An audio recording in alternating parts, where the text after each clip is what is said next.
एक इंसान आखिर कितनी बार फेल हो सकता है?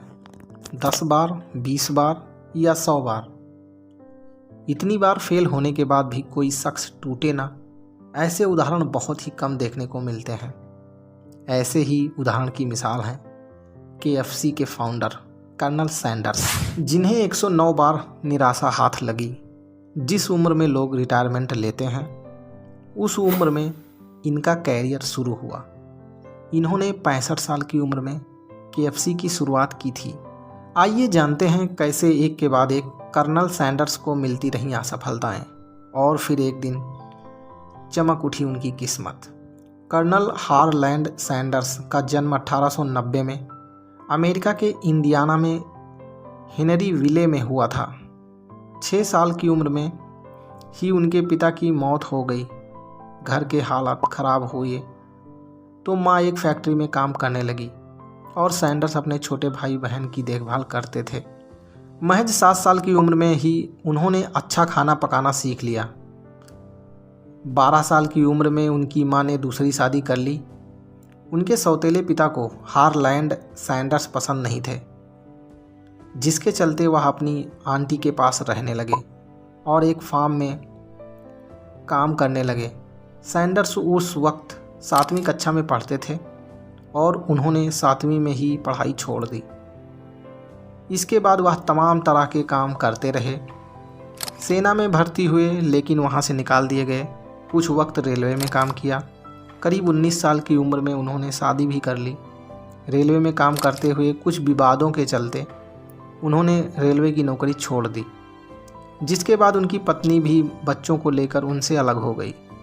अपने जीवन में उन्होंने और भी तमाम छोटे मोटे काम किए। कभी इंश्योरेंस बेचा तो कभी क्रेडिट कार्ड, यहाँ तक कि टायर बेचने, लैंप बनाने, नाव चलाने जैसे कामों में भी उन्होंने अपना हाथ आजमाया, लेकिन उनकी दाल कहीं नहीं गली।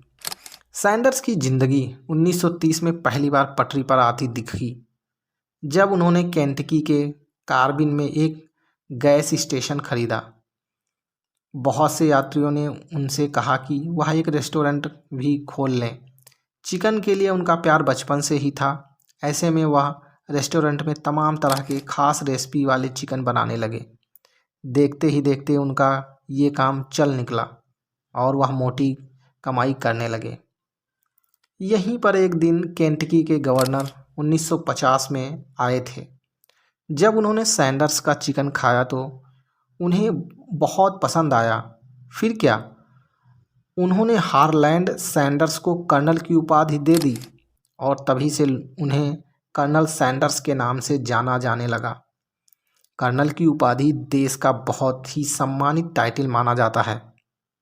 जहां पर सैंडर्स का रेस्टोरेंट था, वहां से एक हाईवे के निकलने के चलते उनका रेस्टोरेंट टूट गया। इसके बाद उनके संघर्षों का एक और दौर शुरू हुआ। उन्होंने सोचा कि क्यों ना रेस्टोरेंट को अपनी रेसिपी दी जाए और बिक्री का मुनाफा कमाया जाए। इसी सोच के साथ उन्होंने तमाम रेस्टोरेंट में जाकर अपनी फ्राइड चिकन रेसिपी को बेचने की डील शुरू की। वो जहां जाते वहां से निराशा ही हाथ लगती। 109 बार उन्हें ना सुनना पड़ा। इसके बाद उन्हें पहली हाँ सुनने को मिली और यहाँ से शुरू हुआ KFC की कामयाबी का सफ़र। जब कर्नल सैंडर्स को एक रेस्टोरेंट ने हाँ कर दी तो वह अपना चिकन वहाँ बेचने लगे और मुनाफे पर कुछ फ़ायदा लेने लगे। वह रेस्टोरेंट को मसाले का पैकेट भेजते थे, जिससे उनकी रेसिपी खुफिया रहे और साथ ही लोगों को बेहतरीन स्वाद भी मिला। यहाँ से KFC फेमस होने लगा। इसके बाद 1963 में अक्टूबर महीने में एक वकील जॉन वाई ब्राउस जूनियर और व्यापारी जैक सी मैसी ने सैंडर्स से मुलाकात की और KFC के फ्रांचाइजी राइट्स खरीदने की इच्छा जताई। शुरुआत में तो वो मना करते रहे, लेकिन बाद में उन्होंने $2 मिलियन में जनवरी 1965 में बेच दिया। डील के तहत ये बात पक्की हुई कि केंटकी फ्राइड चिकन यानी KFC कंपनी अपने खुद के रेस्टोरेंट दुनिया भर में बनाएगी और कभी भी क्वालिटी के साथ कोई समझौता नहीं किया जाएगा। सैंडर्स को पूरी ज़िंदगी $40,000 की सैलरी दिए जाने की भी डील हुई।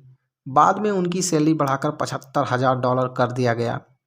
इसके बाद उनकी कंपनी रेनॉल्ड्स और पेप्सिको समेत कई हाथों में गई और अभी इस कंपनी का मालिकाना हक यम ब्रांड्स इनकॉर्पोरेशन के पास है।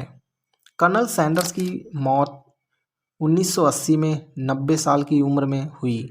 आज कर्नल सैंडर्स दुनिया में नहीं हैं, लेकिन KFC पर खास दाढ़ी और वेस्टर्न टाई के साथ उनका चेहरा आज भी KFC का चिकन खाने वालों को उन्हें भूलने नहीं देता।